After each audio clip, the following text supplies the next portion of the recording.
Hello students, metrology and measuring instrument subject के अंतर्गत important question sessions के lectures चल रहे हैं, जिसमें chapter number 2 principle of measuring instrument के इम्पॉर्टेंट क्वेश्चंस सॉल्व करवाए जा रहे हैं। यह इम्पॉर्टेंट क्वेश्चन सेशन का लेक्चर नंबर 11 है।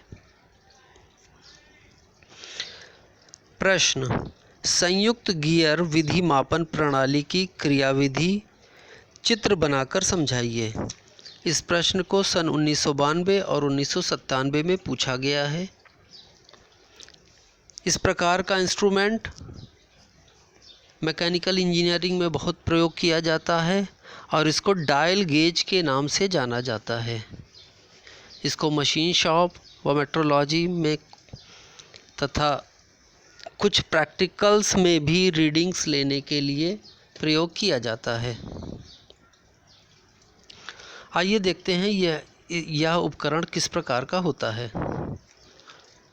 जैसा कि इसमें नाम बताया गया है संयुक्त गियर विधि, तो इसमें कंपाउंड गियर मेथड का प्रयोग किया जाएगा, इसलिए इसको कंपाउंड गियर मेथड कहते हैं। इसमें एक प्लंजर होता है। इस इंस्ट्रूमेंट में एक प्लंजर होता है जिसके विस्थापन को या जिसके सूक्ष्म विस्थापन को कंपाउंड गियर के द्वारा कई गुना आवर्धित करके हम डायल के ऊपर रीडिंग प्राप्त करते हैं। इस इंस्ट्रूमेंट में एक प्लंजर से एक रैक जुड़ा होता है। जब प्लंजर का पॉइंटर या प्लंजर का स्टाइलस ऊपर तथा नीचे गति करता है, तब उस सूक्ष्म दूरी के कारण रैक ऊपर तथा नीचे गति करता है और इसमें कंपाउंड गियर G1 जो पिनियन के रूप में यहाँ दर्शाया गया है वह नाचता है और इस गियर पर दूसरा गियर कंपाउंड गियर G2 लगा हुआ होता है। G1 से G2 घूमता है और G2 से G3 और G3 से G4 और अंत में G5 गियर घूमता है। अतः प्लंजर की सूक्ष्म विस्थापन को हम आवर्धित करके गियर G5 पर प्राप्त करते हैं और गियर G5 से एक पॉइंटर जुड़ा होता है और पॉइंटर के पीछे लगे डायल गेज पर मैग्नीफाइंग डिस्टेंस को हम पढ़ लेते हैं।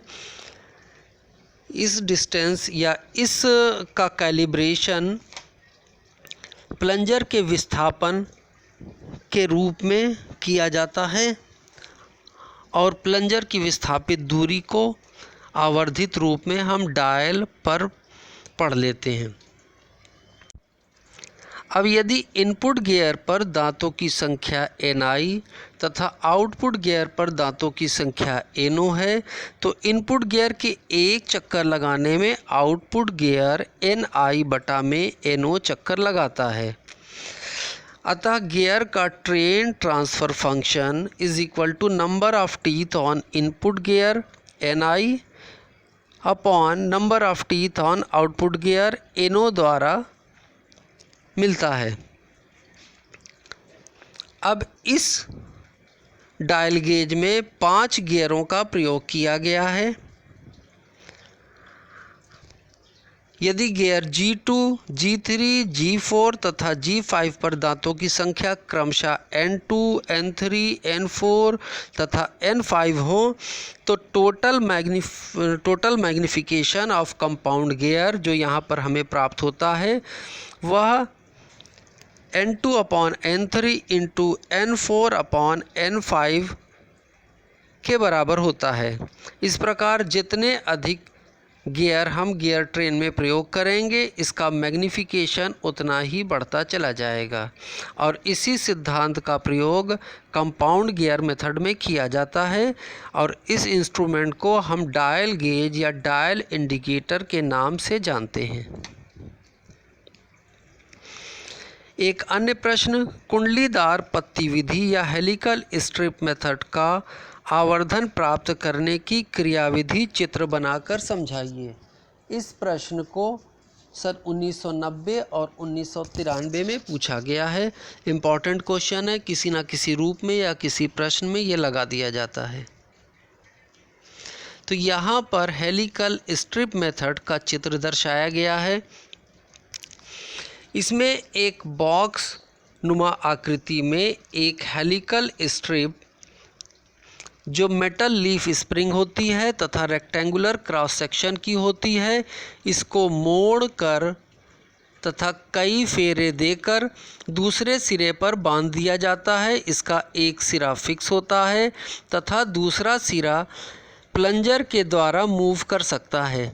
प्लंजर को एक स्प्रिंग द्वारा लोड करके एक जगह पर स्थिर कर दिया जाता है। जब यह प्लंजर ऊपर उठता है तब यह इस मुड़ी हुई स्प्रिंग या लीफ स्प्रिंग को बाहर की ओर खींचता है। इस स्प्रिंग के एक किनारे से थोड़ा दूरी पर एक पॉइंटर लगा दिया जाता है और इस पॉइंटर के पीछे एक कैलिब्रेटेड स्केल लगा दिया जाता है। इस कैलिब्रेटेड स्केल पर हमें प्लंजर के विस्थापन का मान आवर्धित रूप में प्राप्त होता है। जब प्लंजर ऊपर की ओर मूव करता है तब यह मेटल लीफ स्प्रिंग पीछे की ओर खींचती है। पीछे की ओर खींचने के कारण इसके हेलिकल में चेंज होता है या इसके मोड़ में चेंज होता है, जिसके कारण यह पॉइंटर अपने मीन पोजीशन से घूम जाता है और मीन पोजीशन से घूमी हुई स्थिति को हम कैलिब्रेटेड स्केल पर पढ़ लेते हैं, जो कि इस प्लंजर के विस्थापन का आवर्धित मान होता है। इसकी सहायता से हम ±1 माइक्रोमीटर रेंज में 0.01 माइक्रोमीटर एक्यूरेसी तक की माप ले सकते हैं।